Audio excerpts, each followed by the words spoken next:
Lesson 321. Father, my freedom is in you alone. Hi there. Today, let's delve into a delicate yet crucial topic, where our true freedom lies and how it connects to our need for guidance, especially when we acknowledge that our understanding can be limited, flawed, and potentially misleading. Do you sense the significance of this matter? Let's explore the profound message in Lesson 321 and see if it can illuminate this topic for us. Father, my freedom is in you alone. I did not understand what made me free, nor what my freedom is, nor where to look to find it.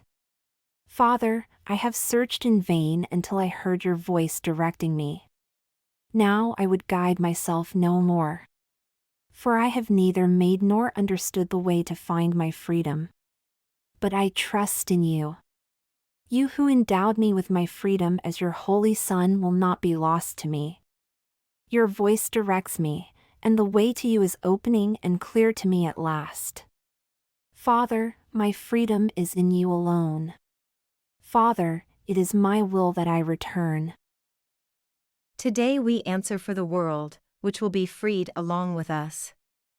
How glad are we to find our freedom through the certain way our Father has established. And how sure is all the world's salvation, when we learn our freedom can be found in God alone. In other words, in our previous lessons, we've discussed the limitations of our perception and how these limitations affect our understanding, judgments, and last but not least, our actions. But this raises a question: how can we be certain of making the best decisions when we acknowledge that our understanding is limited, flawed, and often misleading? The truth is, we can't. Lesson 24. I do not perceive my own best interests. What we can do is to ask for guidance. We can request that the Holy Spirit lead us. However, asking for guidance might seem like we are surrendering our free will and allowing someone else to direct our actions. It might feel as though we are no longer free, that we are obeying an alien will. Fortunately, this is not the case.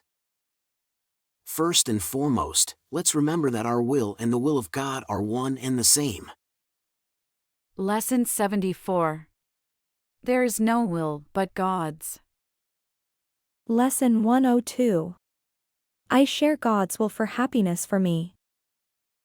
Then, let's once again consider what we achieve when we act based on our own perception, our fears, and our ego. What kind of results can we expect? What kind of results have we obtained so far by acting in this manner? We are not capable of seeing all aspects of a situation and understanding how our qualities, our skills, our presence, and our very being fit into the whole. We simply don't see the big picture. Yet, again, we have the option to ask for guidance. We can ask God, delving deep within our consciousness, and find that place of stillness where we can listen to the part of us that knows more than we do. This inner voice not only knows what will happen tomorrow and sees the big picture we can't, but it also understands our role within that larger scheme. It guides us on the right action to take, the best course to set forth, and the perfect note to sing that harmonizes beautifully with the entire symphony. True freedom isn't about doing whatever we want without understanding the ripple effects of our actions on the world and ourselves. Rather, it's about recognizing our connection with God and fulfilling the function that our will, aligned with God's will, has assigned to us. That's our true freedom, freedom from the fears of the world and fears about tomorrow, freedom from our own limitations and limiting beliefs, freedom from the opinions of others and from the impact of their actions, freedom from all the impulses and forces, both within and outside of us, that try to make us something other than what we truly are. Father, my freedom is in you alone. That's our freedom, and that's our happiness. Father, my freedom is in you alone. Father, my freedom is in you alone. Father, my freedom is in you alone. How empowering is this realization? Understanding that our freedom comes from our alignment with God. How will this knowledge transform our lives from this point forward?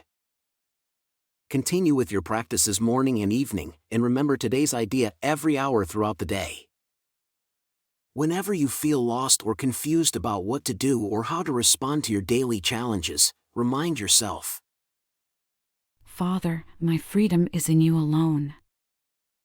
you're doing great. I'll see you tomorrow for another powerful lesson. Just a quick reminder, we're currently exploring the section titled What is Creation?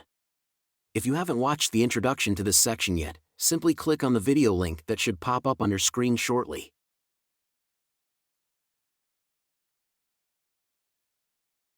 If you enjoyed the video and found it helpful, please don't forget to give it a like and leave a comment.